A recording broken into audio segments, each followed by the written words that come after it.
just to explain what's going on here. It's quite hard to see, obviously it's dark, and I've got a light there, but I don't know, it's not going to do much.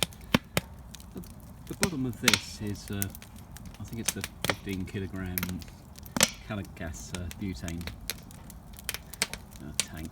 And what I've done, I used an angle grinder to just cut sort of door in front, and then I've welded a bit of 3-inch diameter pipe into the centre. I've got a bit of, I think it's 300 or 250, it's probably 300mm stainless steel ducting pipe on the outside. This is a kind of lash up, just wanted to see how well it worked. And then, you're not going to be able to see. You're going to see? But there's a sort of galvanised dustbin lid, and then a big flue pipe going up. Some of the polytons just cut the fire. Oh, bloody hell. A bit excessive. Oh, well, they're burning. Looks like plastic. Looks horrendous. It's raining down ash. Yeah, so I've got this, it's like a kind of garden incinerator lid, and then I've got a flue pipe coming up the top, and then it's jetting out the top. So this is just materials I had. What I'm doing, it's basically a kind of top lit up draft with a kind of wood burner underneath to keep it going. But the problem is the duct pipe coming up inside is a little bit short, so I've got a little bit of overlap, and I think there's too much air getting in there. There's too much air getting in here as well. But I think as a concept it's quite nice, because then you've got the efficiency of using a wood burner with a sort of, what do you call it, sort of ash pan, a little grate in the bottom as well, so it gets a lot of air, and you can get a really nice fire. But yeah, it's interesting. I want to do these sort of things without doing loads of welding, so if I can just get I think I'll get a piece of 3mm mild steel plate on top of that, and just cut it off so it's nice and square, and then just lay it, sort of weigh it down with fire bricks just to stop it going in. But it's really efficient burning, that. No smoke, it's just going straight up. So this is the one I've posted videos of, was that was firing tonight, and it's still got quite a fierce fire. I'm using the flue pipe on that one, so I've got two going at the moment. And then this was just another kind of playing around with a sort of trial, but this is too dark enough to see.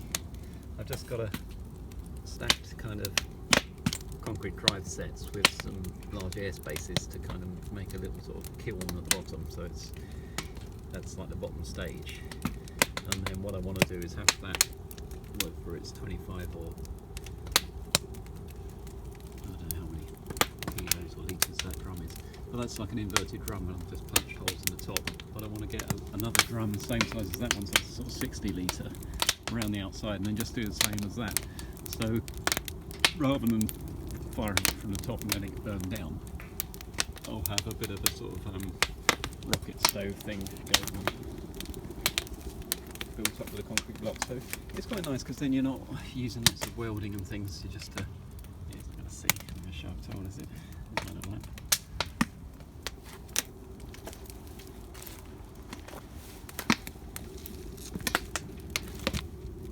So there's the fire roaring away in there, but there's not enough draft to actually pull. I want it to have sort of air and let, you can't see, it's sort of bricks, and I set it into the ground. Well, the idea was that you'd have that sort of thermal mass from the surrounding soil, so you can get a really efficient sort of burn, and then a twin wall so that channels the exhaust gases, and then a big sort of 5-inch diameter flue on top.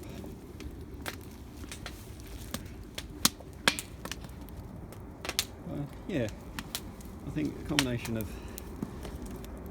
sort of rocket stove, but this would be quite good, because you could even put a door on there and have a kind of, looks like a proper wood burner. That would be really quite efficient. So then I kind of like the fact that that one can be made using concrete blocks. This one works really well.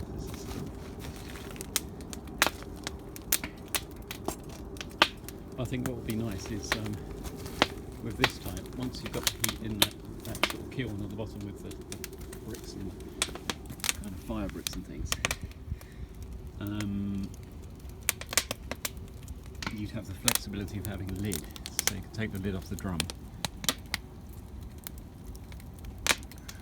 and then once that fire's maintained, yeah, I'm not sure how you'd sort of, yeah, it's a bit of trial and error, because obviously when it's, I suppose you'd hear it when it stops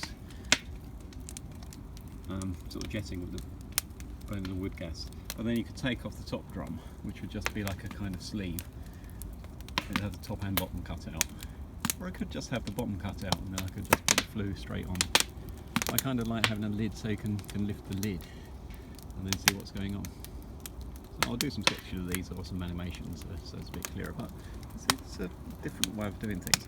But I quite like having that fire, so once you maintain that fire, you can take off the top drum, you can kick over that. If it hasn't charred completely, you can just put it straight back on, close the lid up, and then you don't have to disturb the actual fire. So once that fire's maintained, you could even have a number of drums just sort of set up so you can just put them in place so they're ready to go, and you could even have it alongside it so it's all drying out. That would be quite efficient, I think, and then you've got a really nice bed of ashes. But I'd have to maybe run a kind of air pipe just so you can have a little forced induction as well. But they're all basically 2 barrel retorts, but a different way of sort of firing them, either from the bottom or sort of the top lit up draft, kind of like this one.